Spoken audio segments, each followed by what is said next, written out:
नमस्कार प्यारे दोस्तों। आज देखिए हम शुरू करने वाले हैं न्यूक्लियर फिज़िक्स का पहला टॉपिक। न्यूक्लियर फिज़िक्स जो है वो MGSU की जो फाइनल ईयर है उसके अंदर न्यूक्लियर फिज़िक्स सेकंड पेपर है। इसकी 3 यूनिटें हैं और 2 यूनिटें सॉलिड स्टेट फिज़िक्स की हैं। थर्ड पेपर इलेक्ट्रॉनिक्स का है और फर्स्ट पेपर जो है वो क्वांटम फिज़िक्स का है। देखिए, कोशिश ये रहेगी कि लगातार हम वीडियोस को बनाएं और न्यूक्लियर फिज़िक्स और इलेक्ट्रॉनिक्स जो है उसको अब मैं लेक्चर वाइज ऊपर डालता रहूँगा। पहला लेक्चर, दूसरा लेक्चर, तीसरा लेक्चर न्यूक्लियर फिज़िक्स इलेक्ट्रॉनिक्स, ताकि आपको एक हिंट मिलता रहे, आपको प्रॉपरली पता चलता रहे कि कौन सा टॉपिक चल रहा है, कौन सी यूनिट चल रही है। आज हम शुरू करेंगे न्यूक्लियर फिज़िक्स और सॉलिड स्टेट फिज़िक्स जो है राजस्थान यूनिवर्सिटी के अंदर भी वही अपने काम आता है, तो सेम यही आपका सेम सिलेबस है।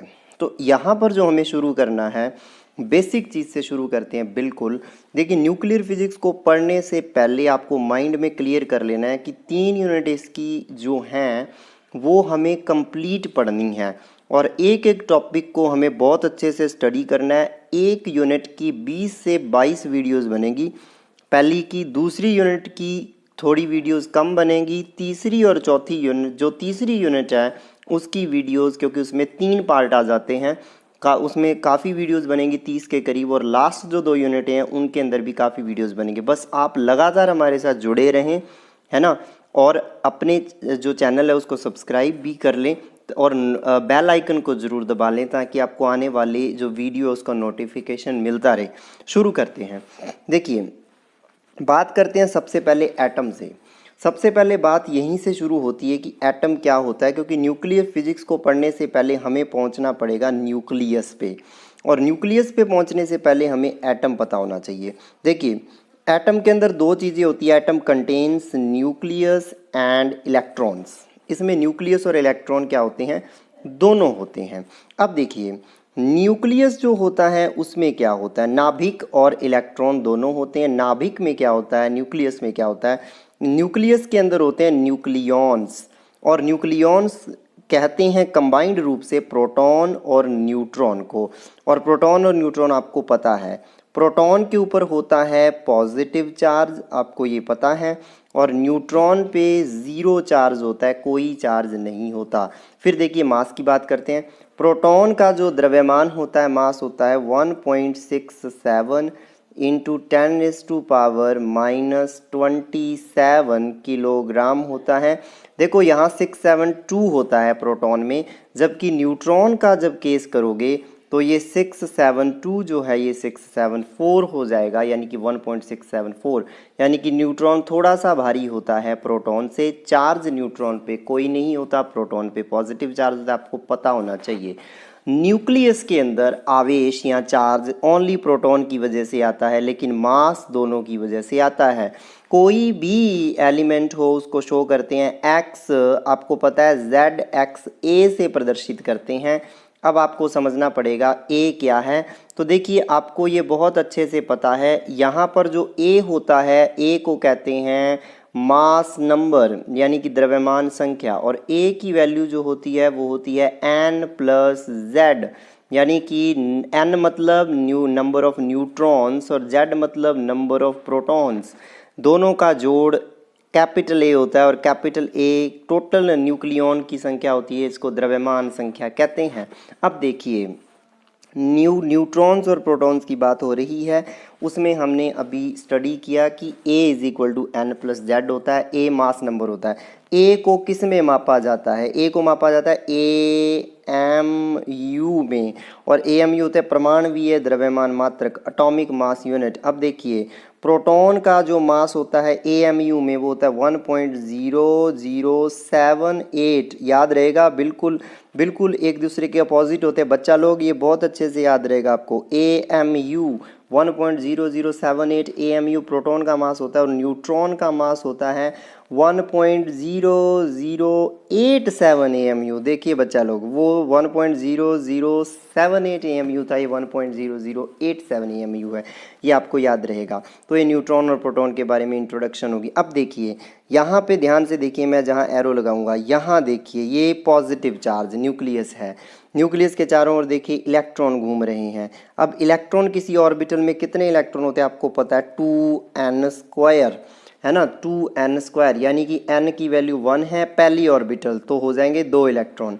n की वैल्यू अगर आप 1 लेते हो तो क्या हो जाएंगे, n अगर 1 है तो 2 इंटू n की वैल्यू 1 का स्क्वायर, यानी कि 2 इलेक्ट्रॉन पहले शेल में। कौन सा, k shell, k shell. l shell के अंदर n इज इक्वल टू 2 हो जाता है और ये क्या हो जाएगा, 8 हो जाएंगे। ठीक है, इस तरीके से चलता है, आपको बहुत अच्छे से ये पता है।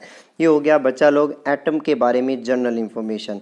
अब देखिए न्यूक्लियस के बारे में भी हो चुका। अब हम आगे जाके देखिए बात करते हैं, आगे हम देखिए बात करते हैं रेडियस ऑफ न्यूक्लियस, है ना। न्यूक्लियस की रेडियस किस तरीके से दी जाती है, देखिए काफ़ी आसान है।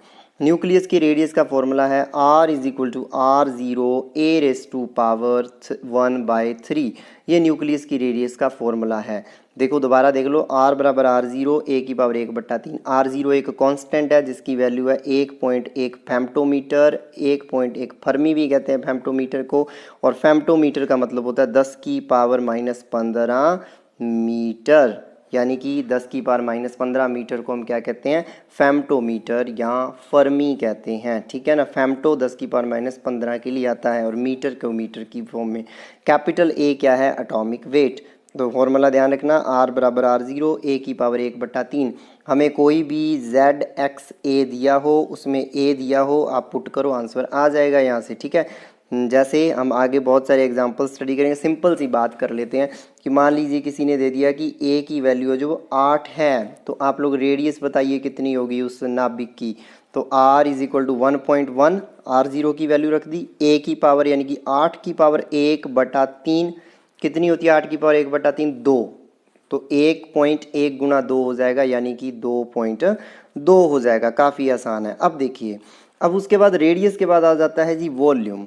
तो वॉल्यूम के बारे में देखिए, वॉल्यूम क्या होता है, हम स्फीयर एक स्फेरिकल मानते हैं न्यूक्लियस को, तो हो जाएगा 4/3 पाई r क्यूब। r की वैल्यू r0 है 1/3, इसकी कर दीजिए पावर 3 क्यूब, तो r की पावर r0 की पावर 3 और a की पावर 3 से 3 कट के ये बच गया, यानी कि volume proportional to capital A हो जाता है। ये पूछा जाता है, प्रूफ कीजिए वॉल्यूम मास नंबर के प्रोपोर्शनल होता है, तो वो यहाँ से अपने पास क्लियर हो जाएगा। ठीक है अब देखिए, फिर पूछा जाता है बहुत बार डेंसिटी। ये बहुत इंपॉर्टेंट टॉपिक है, very very important, density of nucleus. वो पूछता है सिद्ध कीजिए नाभिक का घनत्व नियत होता है या मास नंबर कैपिटल A पे निर्भर नहीं करता, यानी कि density of nucleus is constant, ये वो क्वेश्चन पूछता है। तो देखिए इसके बारे में डिस्कशन करते, काफ़ी आसान है। अब देखिए डेंसिटी होती क्या है, डेंसिटी होती है मास अपॉन वॉल्यूम, द्रव्यमान बटे आयतन। मास को किससे शो करते हो, कैपिटल A से। वॉल्यूम क्या होता है, 4/3 पाई r क्यूब, और उसको हम कर चुके हैं। अब देखिए कैपिटल A से कैपिटल A कैंसिल हो गया, है ना। जैसे ही A से A कैंसिल हुआ, ये बच गया। 3 को ले जाइए ऊपर, 3 को ऊपर ले जाओगे क्या बचेगा, देखिए 3 को जब ऊपर ले जाओगे यहाँ बचेगा ये चीज़।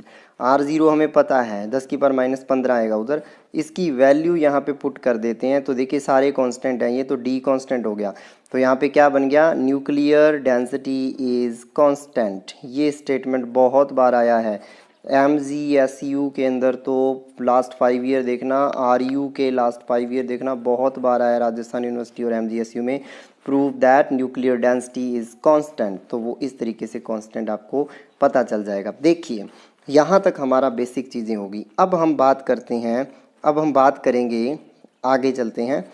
अब हम बात करते हैं कुछ क्वेश्चन की। देखिए क्वेश्चन क्या है, बहुत इंटरेस्टिंग क्वेश्चन है, आपको ये क्वेश्चन समझ में आ जाना चाहिए। देखिए क्वेश्चन में वो ये पूछ रहा है, कहता a nucleus with capital A 225, हमें कैपिटल A 225 दे रखा है, स्प्लिट्स अप टूट जाता है इनटू 2 न्यूक्लियई हुज रेडियस आर 2:1।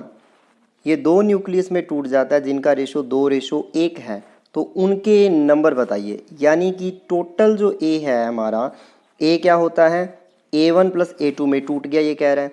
फिर A1 प्लस A2 कितना है 225, क्योंकि A हमारा 225 वाला 2 में टूट गया A1 प्लस A2। बस हमें A1 A2 फाइंड करना है।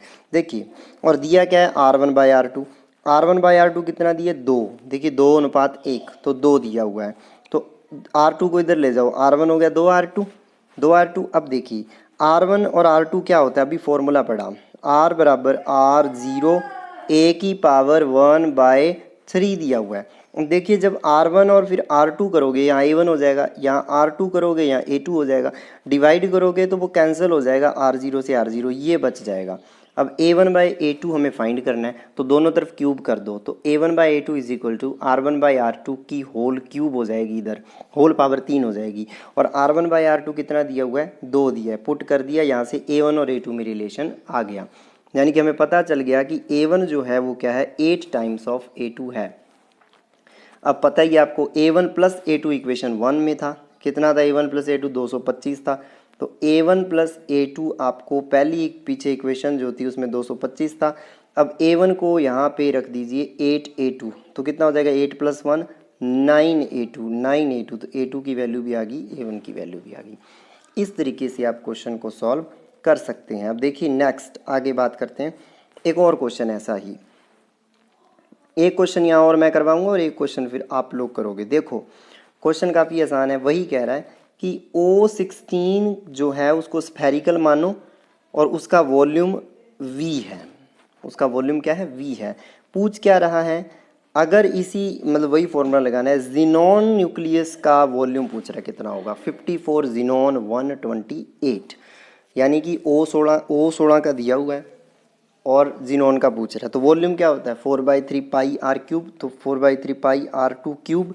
अब R2 को फाइंड करना है, तो R2 को फाइंड करने के लिए वही R1/R2 A1/A2। A1 कितना है देखिए 16, A2 कितना है 128, तो 16/128 ये हाफ आ जाएगा आंसर, क्योंकि 16 को जब काटोगे 8 से कटेगा और 8 की पावर 1/3 2 आ जाएगा, हाफ आ गया। यानी कि ये आपके पास क्या आ गया R1/R2 हाफ आ गया। इसका मतलब R2 R1 का डबल है और R1 को मान लिया क्या R1 को हमने क्या मान लिया R मान लिया। अब देखिए R1 को हमने क्या मान लिया R मान लिया, ठीक है, तो ये क्या आ गया 2R। इसका मतलब R2 2R है, 2R पुट किया, तो देखिए 2R पुट करोगे 8 टाइम्स हो गया, यानी कि 4/3 पाई R क्यूब का, पाई R क्यूब यहाँ पे क्यूब आएगा, पाई R क्यूब का ये क्या आ गया 8 टाइम्स ऑफ वॉल्यूम आ गया। इस तरीके से आप वॉल्यूम कैलकुलेट कर सकते हो, कोई दिक्कत नहीं है, कोई भी क्वेश्चन आ जाए। अब देखो जैसे नीचे क्वेश्चन दिया एक, आपको खुद को करना है, कहता रेडियस फाइंड कीजिए कॉपर 64 की, सॉरी रेडियस दी हुई है इसकी इतनी और पूछी है इसकी रेडियस 12, मैग्नीशियम 27। अब देखो करने को आप सीधा करोगे R is equal to R0 A की पावर 1/3, इससे करना नहीं है, सीधा आप इसको 27 रख दोगे यहाँ, तो 3 बच जाएगा, 27 की पावर 1/3 3, तो 3 इंटू 1.1 3.3 फर्मी आप कह सकते हो, लेकिन ऐसे करना नहीं है। इसको किस तरीके से करना है, इसको सॉल्व करना है इसकी हेल्प से। अब देखिए यहाँ देखिए A1 है 64, R1 है इतना, A2 है 27 और R2 फाइंड करना है, तो रेशो वाला फॉर्मूला लगा देंगे हम, क्या R1/R2 क्या आ जाएगा R1/R2 is equal to A1/A2 की पावर 1/3। तो ये बहुत इंपॉर्टेंट है फॉर्मूला, ये आपको याद रखना है, ये आता है, तो इससे आप कैलकुलेट करके देखना। और आंसर जो इसका है ना, इसका आंसर आप कमेंट करके नीचे दिखाना, मुझे पता चले कितने बच्चों ने इस क्वेश्चन को सॉल्व किया है, ठीक है ना, कमेंट करके दिखाना इसके बारे में। और प्लीज़ चैनल को सब्सक्राइब कर लेना, लाइक ज़रूर करना, अगर अभी तक आपने इस वीडियो को लाइक नहीं किया है लाइक भी करो और दोस्तों से शेयर करो। अब देखिए कुछ न्यूक्लियस के टाइप की बात करते हैं कि न्यूक्लियस कितने टाइप के होते हैं, हम उसकी स्टडी करेंगे। देखिए न्यूक्लियस कितने टाइप के होते हैं, देखिए जनरली आइसोटोप्स होते हैं। पहले आइसोटोप्स क्या होते हैं, कोई भी ऐसे दो न्यूक्लियस, अब देखो आइसोटोप एक ही एलिमेंट के होते हैं, जैसे आइसोटोप नाइट्रोजन के हैं 7 नाइट्रोजन 14, 7 नाइट्रोजन 13, ऑक्सीजन के हो गए ये देखो दिए हुए, कार्बन के 6C13 6C14, 8 oxygen 16, 1H1 1H2 1H3 hydrogen हो गया, 1H2 ड्यूटेरियम हो गया, 1H3 ट्राइटियम हो गया, ये 3 हो गए। ठीक है, अब देखो क्वेश्चन यहाँ पे ये आता है कि ये जो आइसोटोप्स हैं होते क्या। आइसोटोप्स, इसमें ध्यान दीजिए, Z एक जैसा है तीनों में, 1 1 1, Z की वैल्यू तीनों में 1 है, लेकिन A की वैल्यू एक में 1 है, ड्यूटेरियम में 2 है, ट्राइटियम में 3 है, और जो प्रोटियम है या हाइड्रोजन इसको कहते हैं उसमें 1 है। इसका मतलब A की वैल्यू तीनों में अलग अलग है, Z की वैल्यू तीनों में सेम है, यानी कि नंबर ऑफ प्रोटॉन्स तो तीनों में सेम है। देखो नंबर ऑफ प्रोटॉन तीनों में सेम है, लेकिन नंबर ऑफ न्यूट्रॉन सेम नहीं है। देखो न्यूट्रॉन क्या होता है, N is equal to A minus Z. अब A की वैल्यू देखिए, इसमें 1 है, Z 1 है, तो इसमें कोई न्यूट्रॉन नहीं है, 1 माइनस 1 0। दूसरे में क्या होगा, 2 माइनस 1, तीसरे में 3 माइनस 1, न्यूट्रॉन बदल रहे हैं, प्रोटॉन नहीं है। अब इसमें भी देखिए प्रोटॉन कितने हैं इसके अंदर, देखिए दोनों में 8 8 प्रोटॉन है, लेकिन यानी कि Z दोनों में कितना है, 8 है, लेकिन प्रोटॉन देखिए कितने, पहले में 16 माइनस 8, दूसरे में 17 माइनस 8, यानी कि एक पहले में 8 है, दूसरे में, पहले में n 8 है, दूसरे में n कितना है, दूसरे में n आप कह सकते हो 9 है। तो इस तरीके से ये चेंज होता रहता है। अब देखिए आइसोटोन्स, ये होते हैं आइसोटोप्स। अब आइसोटोन्स, आइसोटोन्स वो होते हैं जिनमें न्यूट्रॉन सेम हो, जिनमें न्यूट्रॉन सेम हो, वो आइसोटोन्स होते हैं। आइसोटोप्स वो होते हैं जिनमें प्रोटॉन सेम हो, आइसोटोन्स वो होते हैं जिसमें न्यूट्रॉन सेम हो। तो न्यूट्रॉन सेम होना चाहिए, जैसे ये देखिए इनमें प्रोटॉन देखिए, इसमें 6 प्रोटॉन है कार्बन में, नाइट्रोजन के अंदर 7 प्रोटॉन है, लेकिन न्यूट्रॉन देखिए इसमें 13 माइनस 6 और इसमें कितने 14 माइनस 7, यानी कि इसमें तो 7 हैं प्रो न्यूट्रॉन, इसमें 13 माइनस 6 आप देख लीजिए कितने हो गए, 4 और 3 7। अब देखिए न्यूट्रॉन दोनों में एक जैसे हैं, लेकिन प्रोटॉन दोनों में एक जैसे नहीं है, इनको कहते हैं आइसोटोन्स। तीसरे आते हैं आइसोबार्स, जिनमें कैपिटल ए सेम हो। 3 चीज़ें होगी, अगर Z सेम है तो आइसोटोप्स, अगर N सेम है तो आइसोटोन्स, और आइसोबार्स अगर A सेम है, मतलब N और Z दोनों का सम N प्लस Z सेम है, उसमें आ जाएगा, तो वो आइसोबार्स हो जाएंगे। जैसे इसमें देख सकते हो 14 14 है दोनों का ही। ठीक है, फिर मिरर न्यूक्लियई, ये बहुत ही थोड़ा सा समझने वाला है। ये वो न्यूक्लियई, मिरर न्यूक्लियई होते हैं जिनका मास नंबर तो सेम होता है, A तो सेम होता है, लेकिन N एंड Z दोनों इंटरचेंजेबल होते हैं, इंटरचेंज्ड होते हैं दोनों। देखो दोनों परिवर्तित। अब देखो यहाँ देखो, इस एग्जांपल को देखो जो मैंने अंडरलाइन किया, इस जिस पे घोड़ा लगाया है, समझते हैं। 6C आपके पास क्या है, 11 है, और एक क्या है 5 बोरॉन 11, और उसके बाद 7 नाइट्रोजन। इसने इसको देखो समझाया है, इसने ये 2 लेके अपने ये दोनों समझ लेते हैं। देखो इन दोनों को यहाँ निकाल लो, Z कितना है कार्बन में 6 है, और N कितना है कार्बन में आपको पता है 11 माइनस 6, मैंने जैसे बताया, तो 11 में से 6 जाएगा तो 5 बचेंगे। अब दूसरा एग्जाम्पल देखिए, अब ठीक यही चीज़ दूसरे एग्जाम्पल से समझेंगे बोरॉन से। बोरॉन पे ध्यान दीजिए, Z कितना है 5, और N कितना है देखिए 11 माइनस 5 यानी कि 6। ध्यान दीजिए Z और N इंटरचेंज हो गए, इसका जो Z है इसका N बन गया, और इसका जो N है इसका Z बन गया, इसका जो है ना इंटरचेंजेबल हो गए, ये यहाँ चला गया और ये यहाँ आ गया।